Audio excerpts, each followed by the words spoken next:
Agora eu quero conversar então com a doutora Ana Seregatti, ela que é nutricionista, especialista em vegetarianismo. Tudo bem, doutora? Tudo bem. Bem-vinda mais uma vez ao Vida e Saúde. Obrigada. E olha só, a gente tem um dado muito interessante aqui que diz que em 1930, cada pessoa consumia cerca de 15 quilos de açúcar por ano. Hoje, sabe quantos quilos de açúcar em média a gente consome? 55 quilos.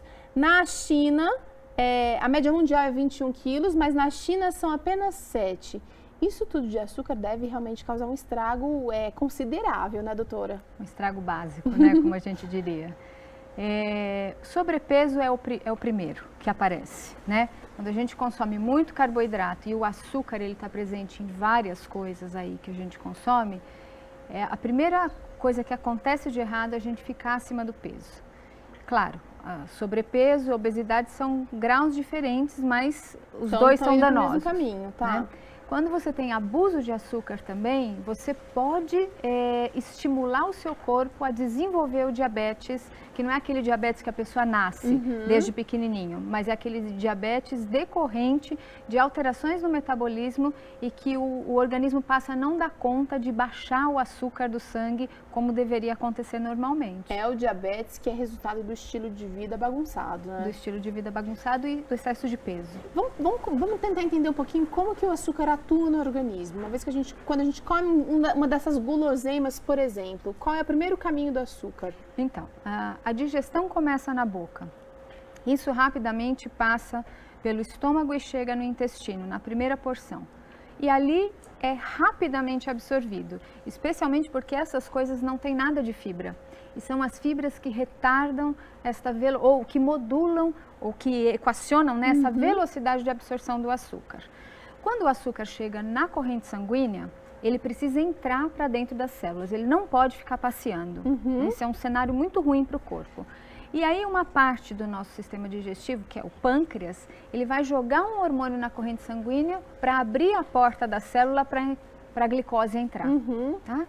Quando você tem excesso de açúcar, você tem esse açúcar circulando no sangue, excesso de consumo, chega muito açúcar circulando, isso vai estimular muito o pâncreas, que vai jogar muita quantidade de insulina no sangue. E de uma maneira bastante simplificada, se você tem muita insulina circulando no sangue, você não consegue queimar ao tecido gorduroso. E se você tem excesso de açúcar no sangue, isso vai virar tecido gorduroso. Vai acumular. Vai acumular. Então é realmente um dano. O açúcar, ele pode ser considerado um causador de doenças? Certamente. Sem dúvida alguma, no mínimo, sobrepeso e obesidade e diabetes. Sobrepeso e obesidade, quando a gente fala de sobrepeso e obesidade, a gente já está pensando, já está falando de fatores de riscos para outras doenças, certo? Sim, certo.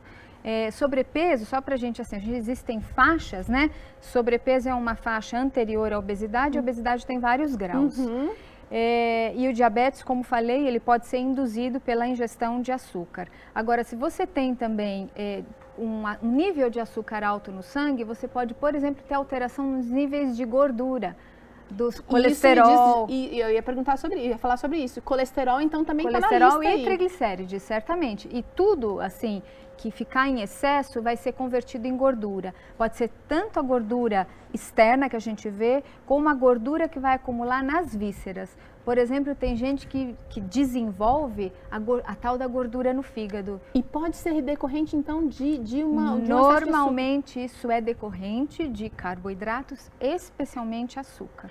Olha só, então a gente realmente precisa ficar de olho no que a gente anda na quantidade de açúcar que anda entrando no nosso prato. Agora, o açúcar, ele não é facilmente eliminado da dieta, como a gente gostaria, talvez. A gente precisa criar mecanismo para diminuir o consumo do açúcar na dieta. Existe uma recomendação pelo Ministério da Saúde de você consumir no máximo uma colher de sopa de açúcar por dia ou de algum doce. E isso está incluso já nos embutidos. Então, num bolo, a gente tem que contar a quantidade de açúcar que está ali presente naquela fatia. Exato. E qual é o problema? O problema é que o açúcar vicia. Vicia não só o paladar, como vicia do ponto de vista químico, né? É um vício que a gente poderia comparar a algumas drogas nocivas, como cocaína e outras drogas dessa natureza, porque ele altera o funcionamento dos neurotransmissores que vão, assim, regular apetite, que vão regular sabe aquela, você já ouviu falar, gente, assim, eu preciso de um doce? Isso é uma desregulação dos neurotransmissores, dessas substâncias que vão passar de um neurônio para outro e desenvolver um impulso nervoso em algum grau. E a gente tem aquela coisa assim, parece que tem essa sensação, uma pessoa que gosta de doce, parece que ela nunca está 100% satisfeita, ela come um docinho, mas ela está sempre querendo mais. Então, e é exatamente o mesmo ciclo da droga. É o ciclo da droga. Doses maiores. Doses maiores. E assim, para parar de comer, assim, para reduzir, quem é adicto a doce, não adianta dar uma colher, aí é que nem um alcoólatra, não dê o primeiro gole. Quanto mais você fica sem comer açúcar, menor é a vontade. Mas se você, assim, tô um mês sem comer açúcar, enfia o dedinho no açucareiro e lambo, você vai querer muito. É só o começo. É um gatilho para você trazer aquele desejo intenso de comer açúcar. Existe prejuízo da gente, de repente, eliminar o açúcar da nossa vida? Nenhum. Nenhum, porque assim, o combustível do nosso corpo são os carboidratos. O carboidrato vira açúcar. O açúcar é um carboidrato. O que é um carboidrato? Um carboidrato, ele pode ser, é o combustível, é a gasolina do carro, vamos lá.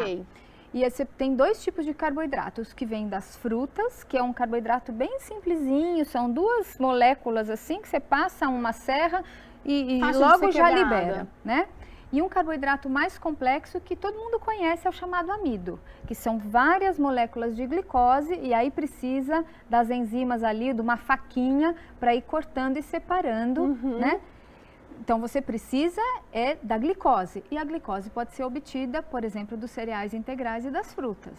Então açúcar doce, o açúcar mesmo desse jeito que a gente está vendo aqui, ele é absolutamente dispensável. Açúcar, melado, rapadura, mel, isso é dispensável. Isso é gostoso para o paladar, porque dá aquele sabor, dá aquela atratividade de paladar mesmo. Mas do ponto de vista metabólico, absolutamente dispensável.